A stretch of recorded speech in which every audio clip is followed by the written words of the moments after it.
تبلیغ والوں سے اللہ نے یہ کام کرایا ہے، نئی مشین ایجاد کی ہے خودکشی کی۔ فراڈیے ہیں، وہ سارے پیسے اپنے بھائی جمع کراتے ہیں، 2-3 بلین کما لیا اس نے۔ فقیر آدمی تھے، بالکل فقیر۔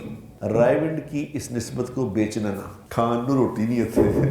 گاڑی کا مجھے کہا نا تو مجھے ایک دم فلیش بیک ہوا، یا دیوبندیوں کی یا وہابیوں کی یا سنیوں کی یہ باتیں۔ بہت بڑا ملک ہے وہ، یعنی 50+ کلومیٹر ایک مالک کی زمین ہی زمین۔ السلام علیکم ورحمۃ اللہ وبرکاتہ۔ الحمدللہ الذی ہدانا الی صراط مستقیم۔ اللہم صلی علی سیدنا مولانا محمد وعلی آلہ واصحابہ وامتہ اجمعین۔ اما بعد فاعوذ باللہ من الشیطان الرجیم، بسم اللہ الرحمن الرحیم۔ کنتم خیر امۃ اخرجت للناس تعمرون بالمعروف وتنہون عن المنکر وتؤمنون باللہ۔ قال سبحانہ وتعالی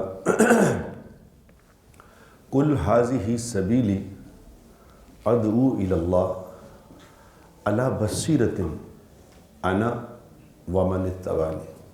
صدق اللہ العظیم۔ اللہم صلی وسلم علی سیدنا محمد۔ قابل احترام دوستوں، میرے بزرگوں اور معزز مستورات، اللہ تبارک و تعالیٰ نے اس دنیا کو ختم ہونے کے لیے ہی بنایا ہے۔ اس نے ختم ہونا ہے، اس کی مینوفیکچرنگ، اس کی بناوٹ یہ کہ اس نے ختم ہونا ہے۔ ہر چیز ختم ہوتی جا رہی ہے۔ ہم دنیا میں رہنے نہیں آئے، ہمیں یہاں سے جانا ہے، اور اللہ نے ہمیں محدود زندگی دی ہے اور محدود سوچ دی ہے۔ ہماری کوئی واسط سوچ نہیں، محدود ہے۔ جتنا بتایا گیا ہے اتنا پتہ ہے، جو نہیں بتایا وہ نہیں پتا۔ وما اوتیتم من العلم الا قلیلا۔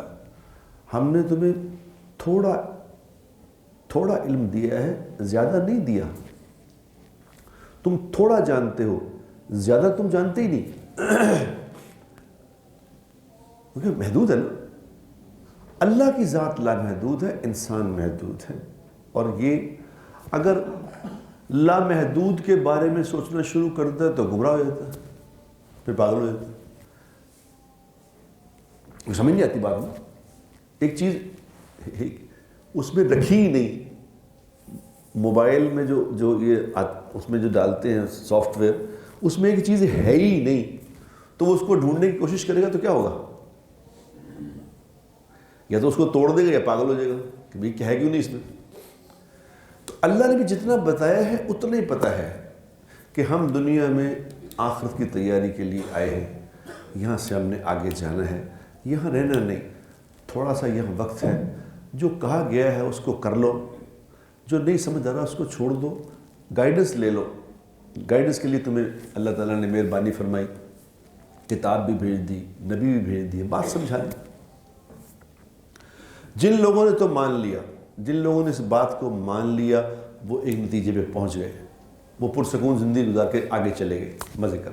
اور جنہوں نے نہیں مانا، اپنی عقلیں سمجھیں لڑاتے رہے، سوچیں لڑاتے رہے، تو بیچارے خود بھی تنگ ہوئے، لوگوں کو بھی تنگ کیا۔ سمجھ نہیں آئی بات سمجھ آ سکتی نہیں۔ اب کل میں پڑھ رہا تھا کہ سوئٹزرلینڈ نے نئی مشین ایجاد کی ہے خودکشی کی، جو خودکشی میں آسانی کر دی بالکل، کہ جو مرنا چاہتا ہے وہ اس مشین میں آ کے لیٹے، کچھ پیمنٹ کر دے، وہ لیٹے، آسانی سے اس کو آگے پہنچا دیا جائے گا۔ حالانکہ سوئٹزرلینڈ دنیا کا خوبصورت ترین ملک کہا جاتا ہے، خوبصورت ملک ہے، اور سب چیزوں کی فراوانی ہے وہاں، سب چیزیں ہیں، دنیا کی ہر چیز وہاں ہے۔ کرائم ریٹ بھی کوئی نہیں، نہ کوئی کرائم ہوتا ہے وہاں، نہ وہ اس لیے دنیا جہان کے جو فراڈیے ہیں وہ سارے پیسے اپنے وہاں جمع کراتے ہیں سوئٹزرلینڈ کے بینکوں میں، کیونکہ وہاں کوئی پرابلم ہی نہیں، کوئی مسئلہ ہی نہیں، پرسکون زندگی وہاں۔ لیکن وہاں پہ خودکشی کے لیے اس قدر آسانی کی گئی ہے کہ لیگل خودکشی ہے، لیگلی حکومت کی طرف سے اجازت سے خودکشی کرو، لہذا وہ خودکشیوں کے آسان طریقے ایجاد کرتے رہتے ہیں۔ اب ایک مشین ایجاد کر لی ہے جس میں اندر آکسیجن کی کمی رکھ لی ہے، آکسیجن وہاں نہیں ہوتی، لیٹتا ابھی تھوڑی دیر میں کر کے اب ہر چیز میں کچھ نشانی ہے سوچنے والوں کے لیے۔ چلو پاکستان میں تو غربت ہے جی، بنگلہ دیش میں غربت ہے، افریقہ میں غربت ہے، وہاں تو مرنا سمجھ آتا ہے کہ لوگ گھبرا کے مر رہے ہیں، خودکشی کر لیں۔ وہاں مرنے کا کیا پرابلم ہے؟ کیوں مر رہے ہو؟ کیوں دوڑتے خود؟ انجوائے کرو زندگی، پیسے بھی ہیں، موسم بھی بہترین، خوش، ہرے بھرے کھیت، ہریالی، ہر چیز خوبصورت، پھر کیوں مر رہے ہو؟ یہ بات سمجھنے والوں کے لیے کافی ہے کہ دل کا سکون اور اطمینان اس میں ہے جس میں اللہ کہتے ہیں الا بذکر اللہ تطمئن القلوب۔ غور سے سن لو، غور سے سمجھ لو، اعلان ہو گیا ہے کہ دلوں کو سکون صرف اللہ کی بات ماننے سے ملتا ہے، اپنی استادی سے نہیں ملتا۔ یہ بات سمجھانے کے لیے دنیا میں انبیاء کرام تشریف لاتے تھے کہ دیکھو لوگوں یہ کچھ نہیں ہے، نہ کرو اور یہ نہ کرو، ہٹ جاؤ، یہ اے راستہ اصل، یہاں یہ زندگی گزارو۔ عقل مند لوگ جو جن کی قسمت میں اللہ نے لکھا ہوتا تھا مان لیتے تھے بات، تو مزے کرتے تھے، مزے کر کے زندگی بھی مزیدار ہو گئی، موت بھی مزیدار ہو گئی، آگے بھی مزیدار ہو گئی۔ جو نہیں مانتے تھے بیچارے دنیا میں پھنس کے چلے گئے، اگلی بھی برباد کر لی۔ اب یہاں چونکہ مسئلہ ایسا ہے کہ انسان کو اللہ تبارک و تعالیٰ نے ایسا بنایا کہ بات بھول جاتا ہے، اس کو بار بار یاد کرانی پڑتی ہے، بات بار بار اس کو یاد کرنے کی ضرورت ہے، بار بار کہنا پڑتا ہے۔ یہاں آ کے ہم بھی دھوکہ کھا جاتے ہیں کہ جہاں کوئی، مجھے یاد ہے میں چونکہ اللہ نے فضل فرمایا کہ ہر جہاں بیٹھتے ہیں ہم نے تو اپنی بات کرنی ہوتی ہے، ہمیں اللہ نے فضل فرما دیا، اس کی مہربانی ہے کہ ہمیں اللہ، میں رات گھر جا رہا تھا تو میں یقین کریں اللہ سے کہہ رہا تھا یا اللہ تیرا کرم ہے، میں کیا سے تیرا کرم، میں کیا تیرا شکر ادا کروں کہ لوگ ہمارے نام کے ساتھ آپ کا نام لگاتے کہ یہ اللہ کی بات کرنے والے اللہ والے ہیں۔ کیا کرم ہے اللہ، کیا کرم ہے، اللہ کا نام ساتھ لگنے لگے کہ جی فلاں وہ، اچھا وہ تبلیغی جماعت والے، اچھا وہ، ہاں وہ بڑے اللہ کی بات کرتے ہیں، کیا کرم ہے یہ۔ تو میں جہاں بیٹھ کے بات کرتا تھا نا، جہاں چاہتا ہوں بات کرتے ہیں، تو کئی جن لوگوں کو اللہ تعالیٰ نے دنیا میں اچھی زندگی دی ہے مالی طور پہ، مال بڑا امتحان ہے، اصل میں مال ایسا امتحان ہے کہ یہ نہ چاہتے ہوئے بھی انسان کو تباہ کر دیتا ہے، پتہ نہیں چلتا، انلیس اور انٹل کہ بہت زبردست محنت میں لگا ہوا ہو تو اور بات ہے، اگر دینی محنت میں نہیں لگا تو یہ مال اس کو چھوڑے گا نہیں، اس کو غیر ارادی طور پہ اس کے اندر ایک تکبر سا آنا شروع ہو جاتا ہے۔ میرے ایک دوست ہے، اس کے پاس ایک دم سال 2 سال میں بڑا مال آ گیا، تو مال آیا کافی سارا، 2-3 سال میں 2-3 بلین کما لیا اس نے۔ تھا ملازم آدمی، ملازم تھا، ملازمت سے اپنی ملیں لگا لی تو ایک دم پیسے آنے شروع ہوئے، تو پیسے آ گئے، تو حالانکہ اچھا بھلا نمازی آدمی، ٹھیک ٹھاک، ٹھیک ہے، مطلب بہت زیادہ دیندار تو نہیں لیکن کوئی بدماش بھی نہیں، دیندار آدمی۔ تو مجھے وہ کہتا ہے کہ بٹ صاحب ایویں غصہ چڑھنے لگ گیا ہے، ایویں غصہ چڑھ رہا ہے۔ تو میں نے اسے کہا یہ پتہ کیوں چڑھتا ہے؟ کہتا ہے کیوں چڑھتا ہے؟ میں کہ اسی کا نام تکبر ہے۔ تکبر والے کو غصہ چڑھتا ہے نا کہ ابھی غلط ہے، تو بھی کرنا پڑے گا، یہ تکبر کی نشانی ہے۔ میں نے کہا یہ صحابہ تھے، اس لیے میں لوگوں کو میں اکثر کہا کرتا ہوں کہ صحابہ ہیں اس قابل جن کا نام لیا جائے اور جن کا نام یاد کیا جائے، جن کے ناموں پہ سڑکیں بنائی جائیں، یہ صحابہ ہی ہیں صرف اس قابل، اور کوئی اس قابل نہیں۔ باقی سب تاریخی لوگ، لوگوں کی کوئی وہ اس کے بارے میں آپ کچھ نہیں کہہ سکتے. صحابہ کو جس کو اللہ نے سرٹیفکیٹ دیا ہے کلن وعد اللہ الحسنى، یہ سب کے سب جنتی ہیں. یہ سرٹیفکیٹ اللہ کی طرف سے دیا گیا ہے. باقی کا کوئی پتہ نہیں کہ جنتی ہے کہ نہیں جنتی، اللہ جانے. صحابہ تھے. صحابہ کیا تھے؟ صحابہ کہتے ہیں کہ ہماری انکم تھی مثال کے طور پہ مہینے کی 100 روپے، سمجھانے کے لیے، اور 100 والا لائف سٹائل تھا ہمارا. تو اگر ہماری انکم ہے 1,00,000 روپے تو ہمارا لائف سٹائل 1,00,000 والا ہے. اگر وہ 10 لاکھ ہو گئی ہے تو لائف سٹائل بھی 10 لاکھ والا ہو جائے گا. اگر کروڑ ہو گئی ہے تو کروڑ والا لائف سٹائل ہو جائے گا. دیکھتے لوگوں کو پتہ چل جائے گا کہ بٹ صاحب مال آ گیا کدھروں، یہ کوئی تبھی آئی تھوڑے کو، پتہ چل جائے گا ایک دم، چھپائے نہیں چھپتا. صحابہ تھے کہ 100 روپے انکم ہے، ایک لائف سٹائل ہے. 10,000 ہو گیا وہی لائف سٹائل، 10 لاکھ ہو گیا وہی لائف سٹائل. لائف سٹائل نہیں بدلا. جتنا مال آتا گیا وہ سب آگے سٹور کرتے گئے، اللہ کے نام پہ دیتے گئے. لائف سٹائل نہیں بدلا.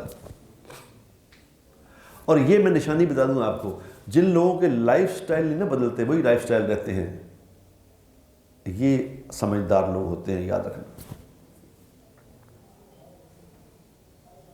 تو میں کہتا ہوں صحابہ کو دیکھو، صحابہ کو دیکھو، انہی کو پڑھو، انہی کو سمجھو، باقی چھوڑ دو سب کو. باقی ولی ہے، علی ہے، اللہ والے ہیں، ولی ہیں، اللہ ان کو مبارک کرے. ہمارے سامنے تو صحابہ ہیں، ان کی زندگی. تبلیغی جماعت آج کل چونکہ بات، تبلیغی جماعت نے کیا کام کیا ہے؟ تبلیغ والوں سے اللہ نے یہ کام کرایا ہے دنیا میں. 1926 میں شروع ہوا تھا یہ ہندوستان میوات میں. 1926 سے شروع ہوئی تھی یہ تحریک. اور کیوں شروع ہوئی تھی کہ اس وقت میں جو لوگ تھے جو کنورٹ ہوئے تھے، مسلمان ہوئے تھے، تو وہ آدھے مسلمان ہوتے تھے، آدھے ہندو ہوتے، جیسے ہوتے تھے پہلے، آدھے ہندو، آدھی رسمیں ان کی، آدھی رسمیں ان کی. اب دوسرے جب کلمہ پڑھ لیا تھا انہوں نے، تو دوسری قومیں، ہندو، عیسائی، یہ سب ان پہ محنت کرتے تھے. کوئی کسی کو ہندو کر لیتے تھے، کسی کو عیسائی کر لیتے تھے. ارتداد کا کافی کام اس وقت ہو رہا تھا. تو اس وقت مولانا الیاس صاحب رحمۃ اللہ علیہ کو اللہ نے چن لیا. ان کے دل میں یہ بات آئی کہ کیا ہو رہا ہے، یہ غلط ہے، کوئی کام کرنا چاہیے. حالانکہ وہ مدرسے میں پڑھاتے تھے، وہ استاد تھے. انہوں نے کہا نہیں، اس سے نہیں کام ہوگا. انہوں نے اللہ سے مانگا، اللہ نے کھولا ان پہ کہ یہ کام کرو. تو انہوں نے جماعت کا کام کیا. 10 سال کی محنت، 10 سال لوگوں میوات والوں کو سمجھایا، 10 سال سمجھایا کہ اس طرح جانا ہے، یہ کرنا ہے، یہ کرنا ہے. وہ سمجھے نا یہ کیا کہہ رہے ہیں.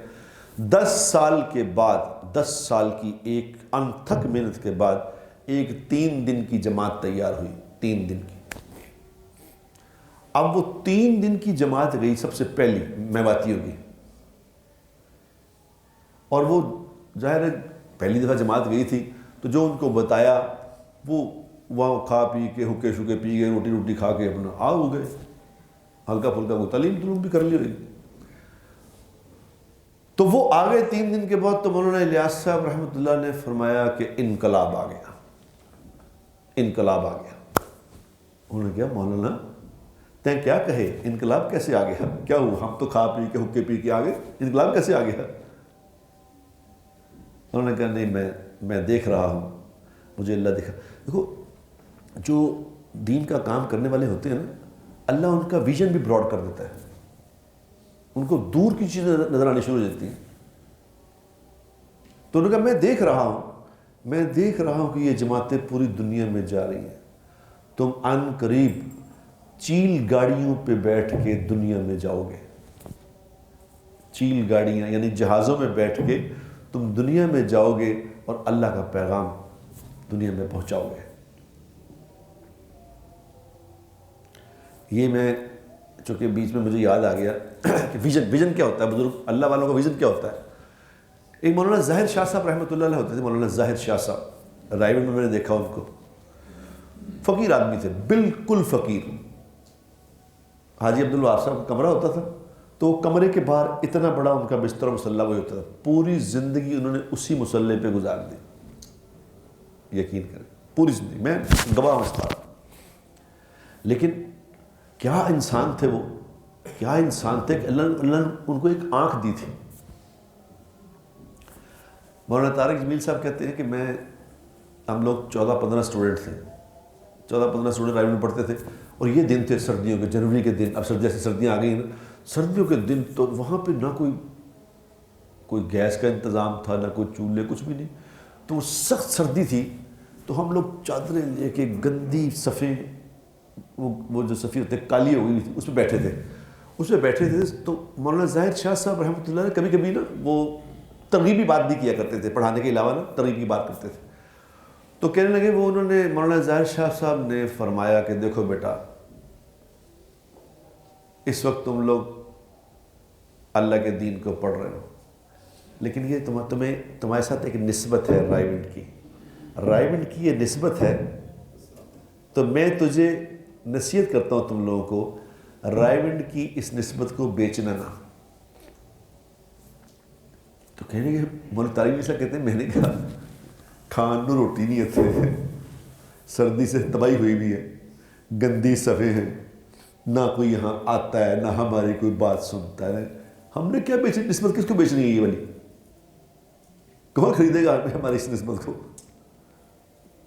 تو کہہ رہے خیر بات آئی گئی ہو گئی، میں بھی بھول بھال گیا، وقت گزرتا چلا گیا، 20-25 سال بعد مولانا ظاہر شاہ صاحب رحمۃ اللہ علیہ تشریف لے گئے دنیا سے، اللہ کے پاس چلے گئے، تو میں گاڑیوں میں بیٹھ کے کہیں جا رہا تھا جماعت میں، تو کسی نے غالباً، اللہ کمی بیشی مجھے معاف کرے، کسی نے مولانا طارق جمیل صاحب کو گاڑی آفر کی کہ جی آپ چونکہ پھرتے ہیں تو یہ گاڑی قبول کر لیں ہدیے میں۔ تو کہہ رہے انہوں نے جب گاڑی کا مجھے کہا نا، تو مجھے ایک دم فلیش بیک ہوا مولانا ظاہر شاہ صاحب کی بات کہ رائیونڈ کی اس نسبت کو بیچنا نہ۔ اس دن مجھے یاد آیا، میں نے کہا کتنا بڑا تھا وہ انسان جو یہ وقت دیکھ رہا تھا کہ گاڑیاں ہمیں آفر ہوں گی۔ مولانا الیاس صاحب رحمۃ اللہ علیہ یہ دیکھتے تھے کہ یہ کیا ہونے والا ہے دنیا میں۔ آپ یقین کرو مجھے بھی اس تبلیغ میں لگے 28-29 سال ہو گئے ہیں، یہ ایسی اللہ تعالیٰ نے محنت شروع کرائی ہے، یہ ایسی محنت شروع ہوئی کہ اس میں جاتے ہی پہلے دن میں گیا تھا 92 میں، پہلے دن اجتماع پہ گیا تھا، کیونکہ ہم لوگ تقریریں سنا کرتے تھے یا بریلویوں کی یا دیوبندیوں کی یا وہابیوں کی یا سنیوں کی، یہ باتیں، وہ اس کو گالیاں نکال رہا ہوتا تھا، وہ اس کو کافر کہہ رہا ہوتا تھا، دوسرا اس کو کہہ رہا ہوتا کافر ہے، وہ کہہ رہا وہ کافر ہے، وہ کہہ رہا وہ کافر ہے۔ ہم نے یہی سنا تھا آج تک، 92 میں میں نے جو تقریریں سنتا تھا مولویوں کی، وہ یہی سنتا تھا کہ ہم ٹھیک ہیں وہ غلط ہے۔ تو میں نے کہا یہ مولوی صاحب کوئی ایسی بات بتائیں گے کہ وہ فلانے غلط نے فلانے غلط ہے، یہ کہیں گے۔ لیکن انہوں نے جب میں نے پہلی دفعہ مولانا عمر پالن پوری صاحب رحمۃ اللہ علیہ کی جو بات سنی، تو پہلی دفعہ میں نے سنا کہ اللہ کون ہے اور اللہ کا حبیب کیا ہے۔ یہ پہلا تعارف تھا میرا 2.5 گھنٹے کے بیان میں، مجھے یہ پتہ چلا کہ اللہ کون ہے۔ تو میں نے سنتے ہی یہ فیصلہ کیا کہ میں نے یہ کام کرنا ہے۔ وہ دن اور آج کا دن اللہ تبارک و تعالیٰ اس میں قبول کر لیا۔ میں لوگوں کو کہا کرتا ہوں میں لوگوں سے یقین کروں، بعض اوقات ہوتا ہے نا، کبھی انسان ہے نا، کبھی بحث مباحثہ ہو جاتا ہے۔ تو ایک صنعت کار تھے، فیکٹری والے، اللہ نے پیسے مجھ سے دیے تھے، میں اسے بات کر رہا تھا، تو مجھے لاجک دے رہے تھے کہ نہیں اس طرح نہیں، اس طرح ایس طرح، بیچارے کچھ پتہ کچھ ہے نہیں، لیکن پیسوں نے مات ماری ہوئی تھی، پیسوں نے مات ماری ہوئی تھی، تو وہ پیسوں کی بنیاد پر مجھے سمجھانے کی کوشش کر رہے تھے کہ پیسے تھے میرے کو تیرے کو کیے۔ تو میں نے اسے کہا بات سنو، تم میرے سے زیادہ سمجھدار ہو۔ کہتا کیا مطلب؟ میں کہا تم نے فیکٹری بنائی ہے، پیسے لگائے ہیں، پیسے کماتے ہو، میں بات کرنے کے پیسے لیتا تھا، میں بولتا تھا پیسے لیتا تھا، یعنی میرے بولنے کی فیس تھی، تم لے سکتے ہو بول کے فیس؟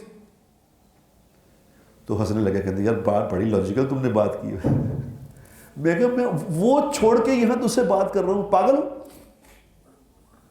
تو کہتا ہے تیری باقی ساری بات مجھے سمجھ نہیں آئی، یہ سمجھ آ گئی، بات ٹھیک کر رہا تھا کہ یار واقعی تو تو پیسے لیتا تھا بولنے کے، تو چھوڑ کے آیا۔ پھر اللہ مجھے دنیا میں لے گیا، میں اور جماعتوں کی بات نہیں کرتا، میں اپنی بات کرتا ہوں۔ میں برازیل گیا جماعت میں، برازیل 2008 میں 2008 میں 7 مہینے کی جماعت میں برازیل گیا۔ برازیل میں ایک شہر ہے پیراناوائی، دور، بہت بڑا ملک ہے وہ، پاکستان سے رقبے کے لحاظ سے پاکستان سے وہ 12 گنا بڑا ہے تقریباً، اتنا بڑا رقبہ ہے، اور آبادی پاکستان سے کم ہے، یعنی زمین ہی زمین ہے۔ یہاں تو لوگ نا کہ یہاں تو لوگ اترا رہے ہوتے ہیں نا، ہمارے گولڈی بھائی کہتے ہیں میرے کو اتنے 20 ایکڑ ہی ہے۔ وہاں کیا ہوتا ہے؟ وہاں ایکڑ نہیں ہے، وہاں وہ کہتے ہیں یہ 50 کلومیٹر میرا ہے، 50 کلومیٹر لمبا میرا ہے، اے والا ایف، یہ میرے ہیں کھیت سارے، یعنی 50 کلومیٹر ایک مالک کی زمین ہی زمین۔ اب وہ پیراناوائی ہم گئے، وہاں پتہ کیا یہاں کوئی مسجد ہے، کہا ہاں جی مسجد ہے، تو ہم پتہ کرتے پتہ ہی نہیں کسی کو، ایک مسجد میں پہنچ گئے کہ جو مسجد کو جب تالا کھولا مسجد کا اندر سے، اندر کتے،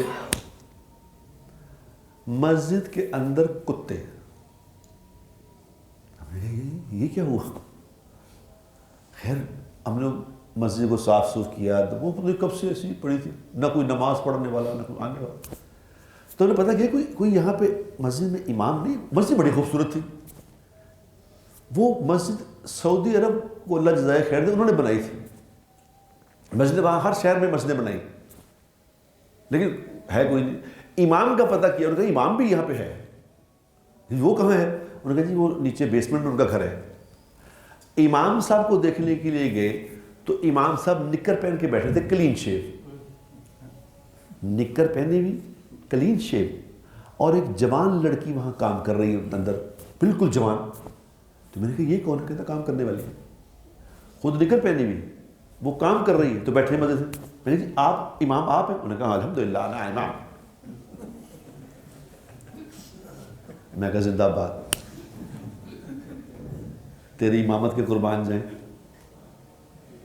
تو میں کہا نمازی؟ انہوں نے کہا نمازی معافی۔ میں کہا مسلمان رہتے ہیں یہاں پہ؟ انہوں نے کہا رہتے ہیں بہت سارے۔ کہاں رہتے ہیں؟ انہوں نے کہا مختلف جگہوں پہ ہیں۔ تو ہم نے اسے کہا کہ اگر تو مناسب سمجھے تو کوئی ذرا گھٹنوں کے نیچے سے کوئی چیز پہن کے اوپر آ جا مسجد میں۔ اسے مسجد میں بلا لیا، اب وہ آ گیا۔ اب ہم نے کہا کہ ہمیں بتا کہ ایک مسلمان کہاں کہاں رہتے ہیں۔ اس نے کہا میرے پاس لسٹ ہے۔ اب لسٹ بتائی، اب لسٹ میں ہم مسلمان جس کے گھر گئے، پہلا مسلمان جس کے گھر میں گیا، خود جس کے گھر میں گیا، اس گھر میں وہ ایک مسلمان تھا، باقی بیوی اس کی کرسچن تھی، اس کے بیٹے۔ میں نے کہا یہ کیا؟ تو اس نے کہا کہ میں مسلمان ہوں لیکن میں نے شادی کرسچنوں سے کی ہے، باقی سارے کرسچن ہیں۔ کسی کی بیوی کرسچن، کسی کا خاوند کرسچن، کسی کا باپ کرسچن، کسی کی ماں کرسچن، مکس ہو سب کچھ ہو گیا۔ ایک عرب خاندان تھا، عرب خاندان جو عرب سے گئے ہوئے تھے، عرب سے وہاں گئے ہوئے، تو ان سے ملے ہوئے ہم عرب، ہمارے باوجداد عرب تھے۔ ان کے گھر میں جب گئے تو ان کے گھر میں بھی عرب، حالانکہ عربی بولنے والے، تو ایسے حالات۔ تو خیر انہوں نے ہم کیا کرتے تھے وہاں؟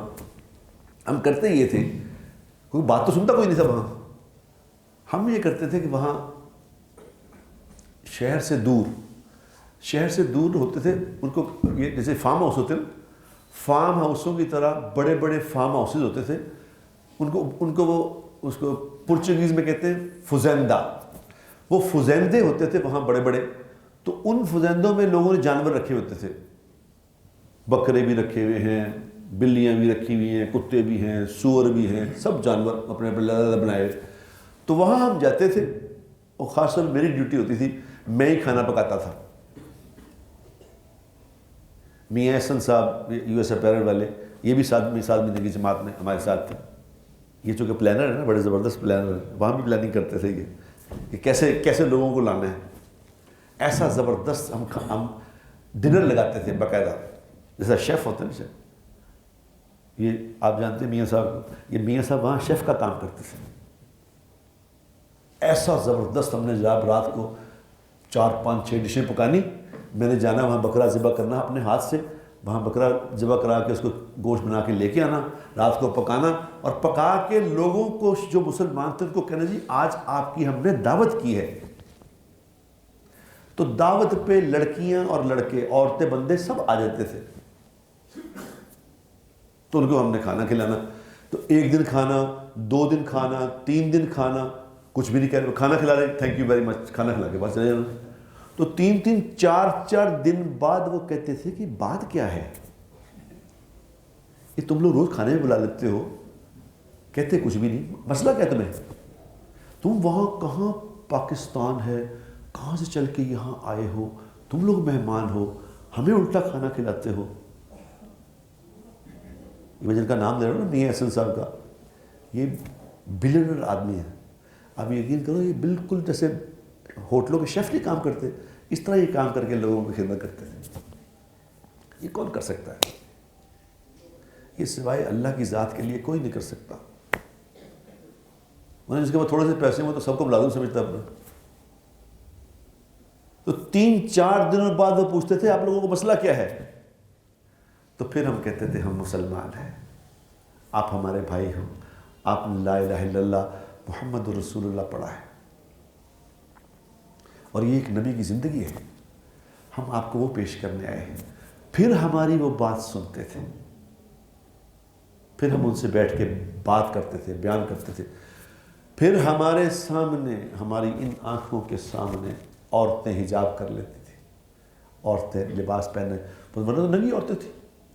وہ ساری عورتیں پھر اپنے، ہم عبائے ساتھ لے کے گئے ہوئے تھے، عبائے لے کے گئے تھے ساتھ، کہ جس کو ہم بات کریں گے، کیونکہ وہاں تمہیں پتا تھا کہ لباس تو وہاں ہے ہی نہیں. تو پھر ہم ان کو اپنے پاس سے عبائے دیتے تھے. وہ پھر عبائے پہن کے جب اتنا خوش ہوتے تھے وہ کہ ہمیں، اور پھر جب ہم وہاں سے آتے تھے، جیسے شہر میں جاتے تھے نا، جب وہاں سے ہم آیا کرتے تھے، خدا کی قسم اس طرح وہ روتے تھے جیسے پرانے وقتوں میں لڑکیاں گھروں سے جاتی تھی نا شادی کر کے، تو پیچھے سارا خاندان رو رہا ہوتا تھا. اس طرح کے سین میں نے اپنی آنکھوں سے دیکھے کہ وہ چیخے مار مار کے روتے تھے کہ نہ جاؤ یہاں سے، ابھی تو ہم نے دین سیکھا نہیں، نہ جاؤ، ہم تو بھٹک گئے تھے. تم لوگ کہاں سے اپنے پیسے خرچ کر کے 16 گھنٹے کی فلائٹیں لے کے یہاں پہنچے ہو، اور ہمیں کھانے کھلا کے ہمیں دین سکھا دیں. یقین کرو وہی آفر کرتے تھے یہاں شادیاں کر لو، ہمارے پاس بچیاں ہیں، تم لوگ یہی جاؤ نا، یہاں سے نہ جاؤ. 2 مہینے ہم وہاں رہے. 2 مہینے میں کتنے شہروں میں ہم نے کام کیا، اور کتنے شہروں کی مسجدوں کو آباد کر دیا. جن میں کتے پھر رہے تھے ان مسجدوں میں اللہ تبارک و تعالیٰ نے خوبصورت نمازیں شروع کرا دی. جس مسجد میں، ایک مسجد میں میں گیا تھا، مجھے یاد ہے، اس مسجد میں رات کو ایک نماز پڑھنے والا کوئی ایسے ہی کوئی آیا تھا. میں یہاں بیٹھ کے آپ کو کہہ رہا ہوں پورے یقین کے ساتھ، مجھے ابھی بھی یاد ہے کہ جب ہم 4 5 دن اس مسجد میں رہ کے بعد واپس آ رہے تھے، تو اس مسجد میں فجر میں 25 نمازی تھے. فجر جہاں کوئی آتا ہی نہیں تھا، 25 نمازی فجر پڑھنے آئے ہوئے تھے وہاں. اور پھر جب ہم کہتے تھے اب ہماری واپسی ہے، بس پھر دیکھنے والا سین تھا وہ. اب اس وقت کیمرے نہیں ہوتے تھے، کاش میں نے ریکارڈ کیا ہوتا. یہ تبلیغی جماعت نے کیوں کریڈٹ ہے اس بات کا. کوئی بات نہیں، کسی سے کچھ لینا نہیں، کسی سے کچھ مانگتے نہیں، کسی سے کوئی توقع نہیں. بادشاہوں کے پاس جاتے ہیں، بادشاہ سے ملتے ہیں، لوگ کہتے ہیں اس کے یہ کام کرا لو، اس سے وہ کام، کہتے ہیں ہمیں کام کرانا ہی نہیں، اس سے ہمیں کام اللہ سے کرانا ہے. یہ پہلی ایسی آواز لگی جس میں نہ کوئی فرقہ.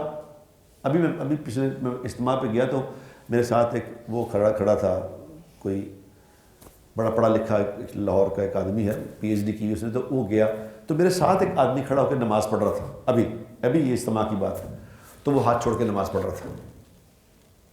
تو میں نے اس کو دکھایا، میں کہ ہاں یہ تھا، یہ پاکستان، یہ لاہور کا DC عمر، کیا نام، عمر صاحب کوئی نہیں، عمر کوئی وہ تھے. میں نے ان کو کہا میں کہ دیکھنا ادھر، وہ تھے یا کوئی ایس پی تھا یا کوئی اسی طرح تھا کوئی بندہ.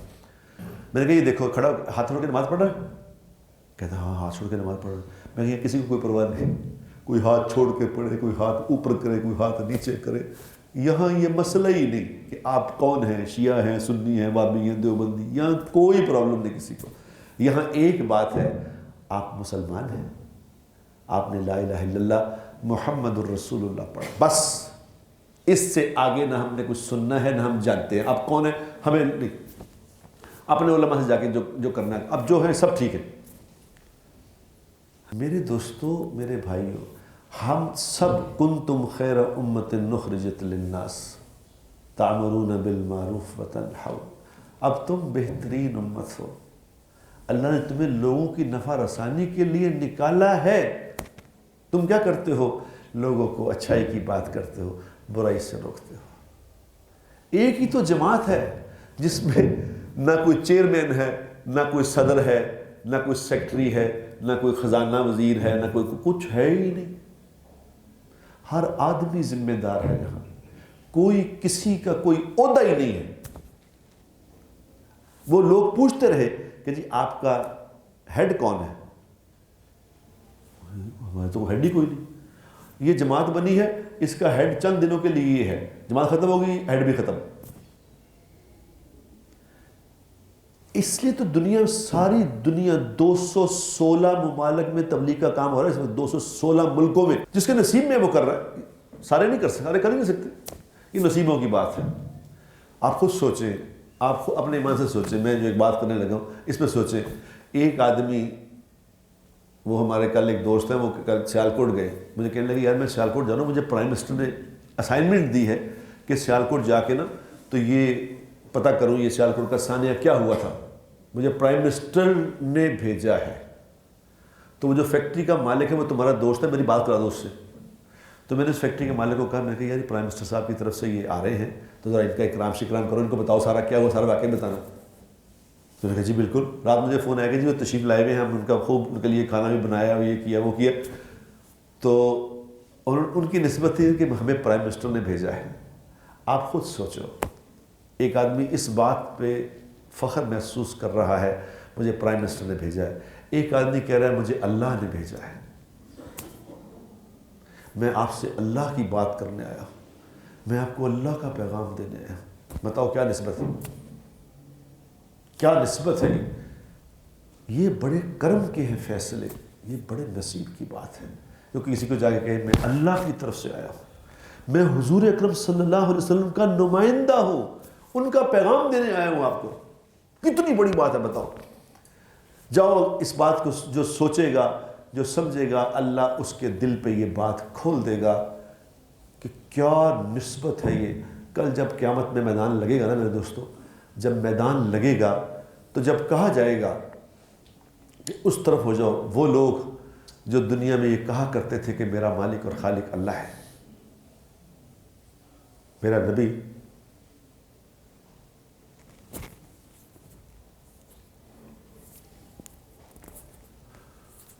نبی جناب رسول اللہ صلی اللہ علیہ وسلم ہے، میں ان کا غلام ہوں، میں ان کا پیغام پہنچانے والا تھا.